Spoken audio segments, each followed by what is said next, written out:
All right. Well, what I was thinking was using our system to slow things down and live how we want.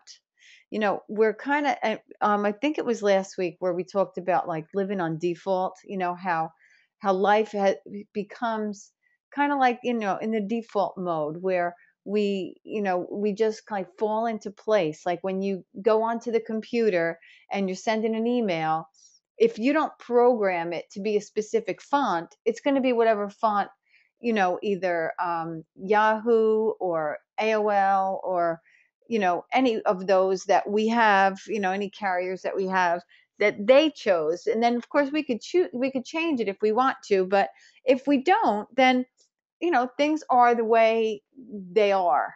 And we really kind of a lot of times do live our lives without realizing that we have choices. And one of the things that is huge for us is that the say no thing, where you really do begin to not live like you're the bull at the end of the paddle, like this. Right? You can only say no when we know what we're doing, because so like this is taking the time to plan is really, really essential. Um, it's very difficult to say no to things when we don't have a plan, when we are kind of like living life by default, and there's so many things in Tidy Tutor that have to be in place so that we can do this, like writing everything down. I remember I used to, not write things. Well, forget it. I mean, I remember, yeah, of course. I used to not write things down um, ever, and then just think I'd always remember stuff. And sometimes, we do that when life isn't so hectic because you don't have all that much on your plate. So you kind of become in the habit of not writing things down because you don't have that much. But what happens is if somebody does ask you something and you hadn't written something down, even if you don't have a lot going on, it's real easy to say yes to something because you didn't write it down. And then there was other things like say my daughter said to me, "Mom, can you pick up Daniel? He's my grandson. Can you pick up Daniel from aftercare today?" Well, in my mind, I would be like, "Yeah, of course, I'm available. Sure, I'll pick him up." But I wouldn't write it down because how could you forget something like that, right? Like you can't forget your grandson. But you know what? With a lot of things that go on in our lives and other things that come up during the day, it's easy for something that you thought you'd never forget to forget. So writing everything down is critical anyway, but to be at the place where you actually have control over your life and not other people, where you can say no, we've got to take time to plan. And we only can say no when we know what we're doing. Because if we don't, then it's way too easy to say yes to everything. Now, the key to finding what you want is knowing what you want, and that's where planning comes in. Now, we have in our system, we have it that we have a desk day, right?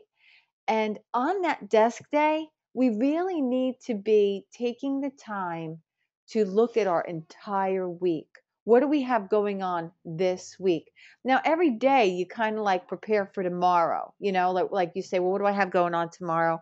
Oh, I have to pick up so and so from the airport and I have an appointment at 4. And so then, before bed, make sure that you have so and so's phone number on your, programmed in your phone. You make sure that you have the flight number. You make sure that you know the airport that you're going to. If you need directions, you make sure you have those. If you have an appointment, you have to make sure, do you need your insurance card with you? Do you make sure you have that in your wallet? These things to ensure that the next day you're, it's lived with dignity and you feel like you're happy, because all of that other stuff that we think, oh, we got that, oh, it's all right, the definition of slob: spontaneous, lighthearted, optimistic, and beloved. Why we are that, encapsulated, is because we always kind of feel like we can wing it. And we, obviously, it's very obvious we do not want to live that way. We want to feel like, we're executives in our own home, we're in our own lives.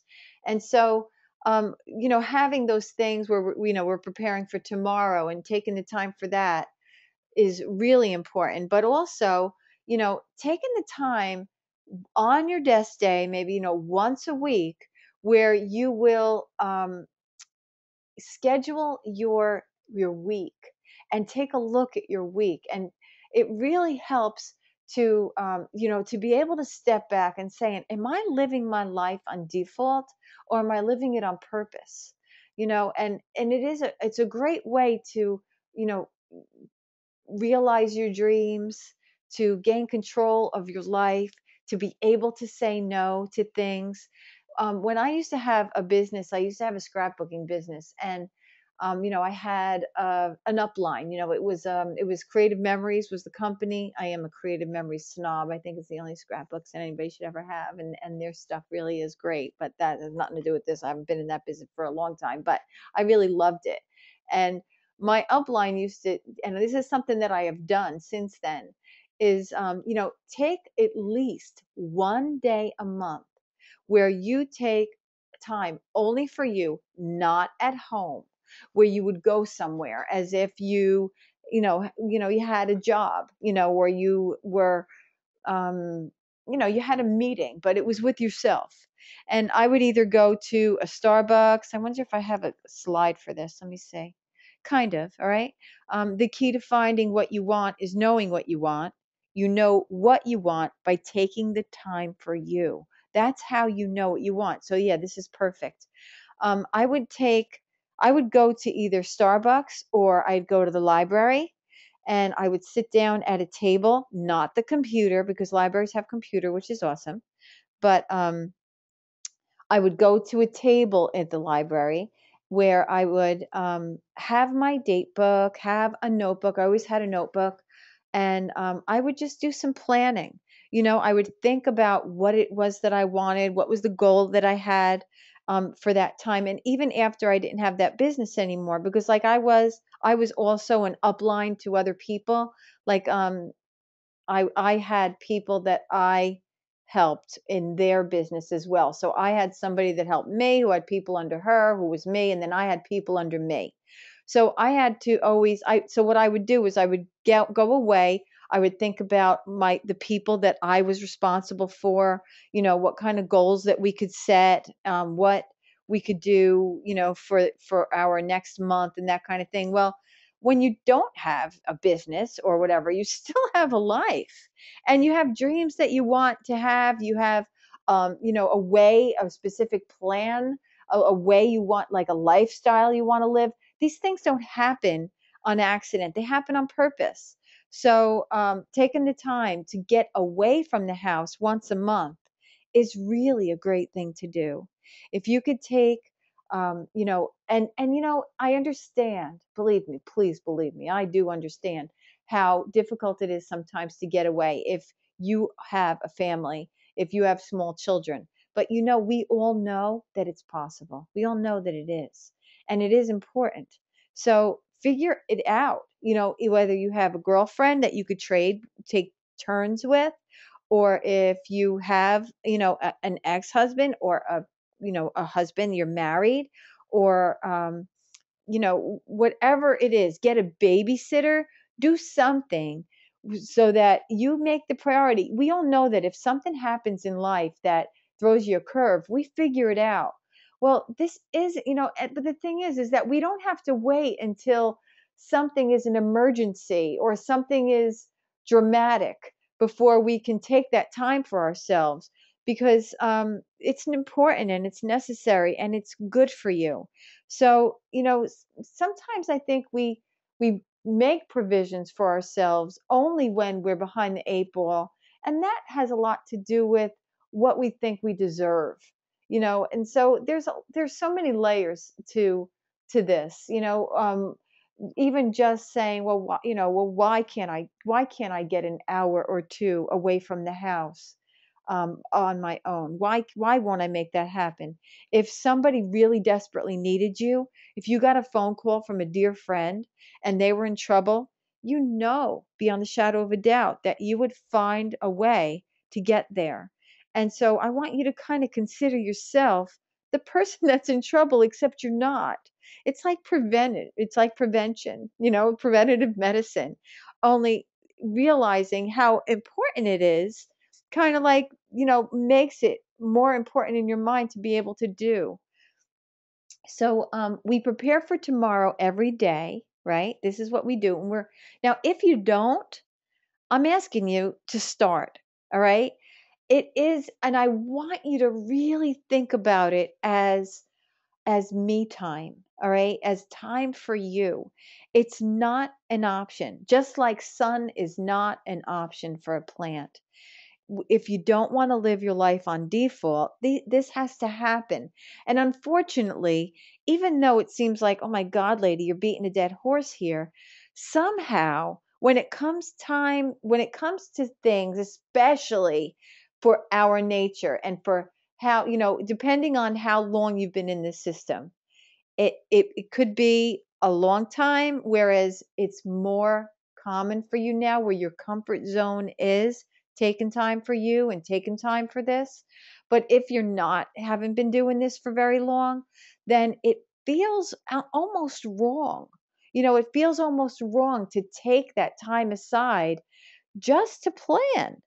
Like, well, how necessary is it? Because we're so used to winging it that we think that it isn't necessary. But I'm telling you, it really, really is.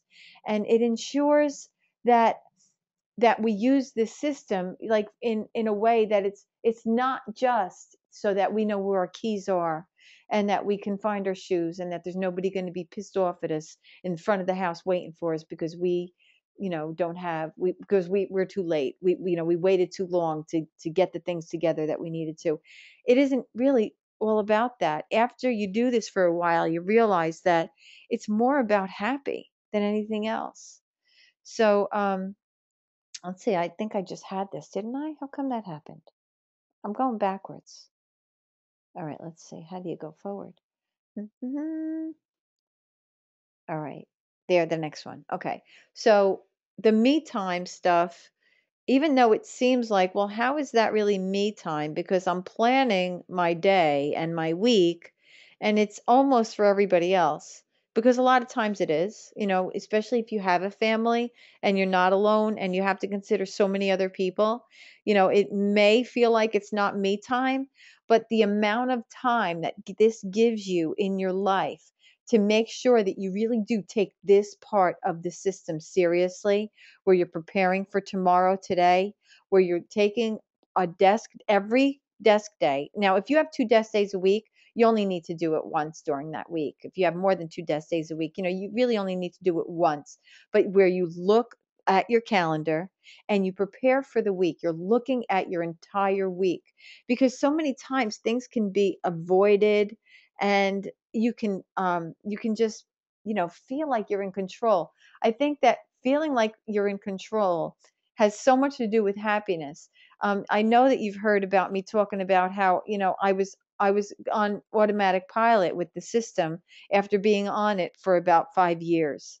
And I didn't really look at my box. At that time, it was in a card box. I really didn't look at my card box hardly ever because everything was on a roll and I didn't need to. And then I went back to it and my days were miserable at the time. If I had to rate them, they were 1 and 2, meaning, one was like I was strapped to the blaze of a Cuisinart.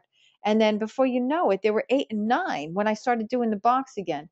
And the whole thing to that is the feeling of control, the feeling like you're not on a raft in the middle of an ocean without a paddle is what that does for you. And that's what this does for you. Looking at your week and then saying, well, this is what I have going on this week. And then when you get the phone call or you get the request from a child or from your significant other that says, honey, can you pick up this for me tomorrow? Or Ma, do you mind? I have to get this going on tomorrow. You can say, because remember, you let them know. Remember, with the whole meeting thing that you have, you let people know in your life, this is what's going on. Please don't call me past 10 p.m. My bedtime is 10 o'clock and I don't want it to, I will not talk past 10 p.m. If you need something from me, Wednesday and Friday is my errand day. So if there's somebody asks you on Saturday to run something for you, then you have every right to say, yeah, I can do that for you on Wednesday. I've told you. And unless you stick to your plan, you absolutely have no right to get angry with anyone for being mad at you because you're not doing it, because or expecting you to do it. Like, well, that then you become a martyr. Then you become, well, oh, he's got me running here, he's got me running there. Nobody has you running anywhere. You've made a decision that you're not that important. That's what happens. You made a decision that you're not that important, but you do become important when you put yourself as the priority. And that isn't selfish. All right, there's such a thing as what do I call it? Selfless selfishness. And that's where you're on an airplane. They tell you if there's an emergency, you first have to put that oxygen mask on yourself, and then you help your child. It seems counterintuitive. I can't do that. He needs this more than me. But if you can't breathe and you're passed out, who's going to help that kid? Right? So it really is, that's exactly what this is. You take care of you so that you can take care of everyone else. And you let them know, if you haven't done this, then do it. Where you tell them, these are the days I'm available to do running around for you. And this is the day I take for me. Your personal days, use it as your personal day. That's your personal day. Now, you don't have to use the entire day, and you're not available for anyone that entire day. But like, if that's the day that you have deemed to get your nails and feet done, or to go and get your eyebrows, threaded or waxed, however you do it, that's the day that you'll make a lunch date with a girlfriend, or you'll take the time to, do this once a month, where you're going to go and sit and think about your life and what it is that you want to do and how you want to proceed this month. What about your goals? Are you meeting them? That kind of thing. Then, it'll happen if you actually, do it on your personal days. It's cool. And, something that I'd like to work on, there's so much that I want to do, and I guess I can't do everything, but I do plan on getting a section in our Tidy Tutor University, in our planner section, where we're going to use color coding for, it's something I used to do when I had a business. Kendra reminded me of it, and I do it now, but I use, I started using tape on a roll. It doesn't work. You have to get the stickers, where you put stickers on your calendar with specific colors. Like pink would always be like personal. I don't know why, but that's, it used to be the way it was in the card box. Pink was personal, blue was weekly and every other week, white was monthly, yellow was daily, that kind of, like, there was colors to the 3x5 cards. But if you have a color for, like, say you have a demanding job that you have appointments on, that you have specific appointments for your job. Well, maybe you'll choose, fluorescent orange for that, and you'll put those stickers on your calendar on those dates that you are available for work. And then that makes it really easy for you to, if somebody calls with an appointment, you say, you can even show them your book if you're with them, and say, here, all the orange stickers, the ones without the dates, and just put your name in there. And then, you see what I mean? You could do it for yourself too, and put pink stickers on days that those are your personal days. That's for you. So that if it turns out you get a phone call, you don't even have to bother and then say, oh no, look at what I did. I put it on a day that I shouldn't have, because it makes it real easy to do that. So that's a plan. All right, so that was what we talked about. We talked about using our system to slow it all down and live how you want. And by slow it all down, it's just that you've taken the time to do what you want to do, and not have a whole week go by, a whole month go by, and it goes by so quickly that you realize that you didn't really do anything that you wanted, and you had some plans, but you didn't do those plans either. So I'm going to open this up for discussion. I would love to hear from you. There's only Terry and Paula. It's only Terry and Paula and me. So, please feel free to tell me to unmute you and we could talk. Or if you have any questions about anything else, doesn't have to be about this. If you're having any challenges with any of this, if anybody in your family is giving you a hard time about anything like this, or friends, or if you want to talk about the plan, the planner or anything like that and how it's used, anything. All right. You just have to say so.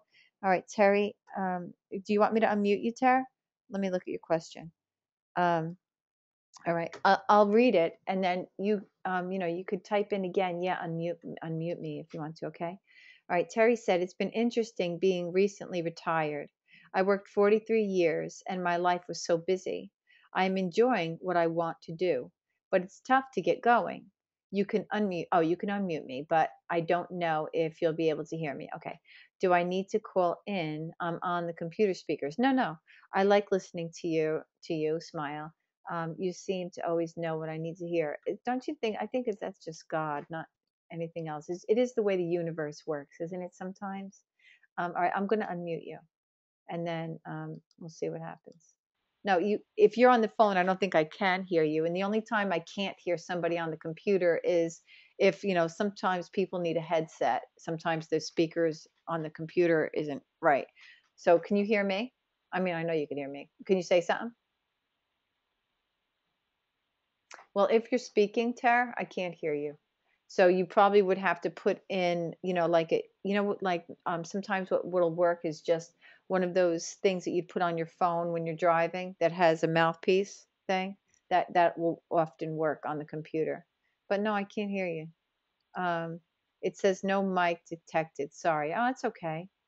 Um, all right. So, I'm not, I don't know that, at all as far as what you're talking about with the whole retired thing, because, that hasn't happened for me yet. But I can relate to the changes that happen in our lives as, as things evolve. Like, I recently have gone through like a feeling I guess, I don't know if it's loneliness or almost not uselessness, but because everybody's grown up now, like Katie, Georgie, Mikey, Joey, Emily.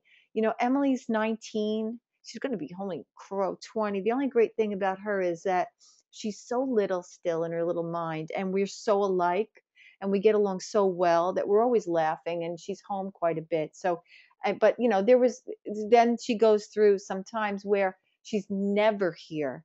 And I find myself being like, well, here's another stage of life. How am I going to live it? You know? And I know other people, other women that I am friends with and acquaintances with. And I see how, they really don't want to let go and move on to another stage, that they're still completely dedicated to something that like I believe that God has set things up, and it's not like what I believe. If you read the Bible, then it's clearly depicted that there are orders to things. God set it up that way. Like um, it says that a child would leave his father and mother, and when you get married, you leave your father and mother, that you bring up your child so that they will be independent of you. And so I see so many women who are so devoted to their children that they neglect their husbands, and that isn't the order of things. And then when the kids grow up and move out, of course things get twisted and odd, because it was never the way it really should have been. And then let's say it was the way it should have been, but then we don't take the time to realize that we're important, which is so common for women, because God wired us that way. We're wired to be caregivers. We don't mind taking the back seat to so many things, not because we think we're not important, but because it's the way we're wired.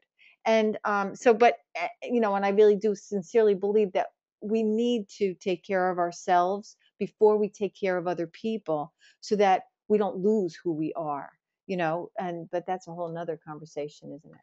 So, let's see. Terry says, I'm happy to type. I will plan a me time for planning, but my hubby wants to plan with me. So that's good. Absolutely, that's good. I used to plan much more than I do now. I need to get back at it. Well, that's great that you used to plan a lot more than you do now, because that is not typical of, who we are, being the planners. Although I think that sometimes we are planners, but we're not actually doers. You know what I mean? Like, we make these grand plans, but they don't actually, come to pass. So, and I'm sure that has a lot to do with that, you were in the corporate world, you had a job. And sometimes, like, I do have some clients that they're a mess at home, and they have high profile jobs, and they don't have a fulfilling life because they're always like, it's really kind of like running on a treadmill.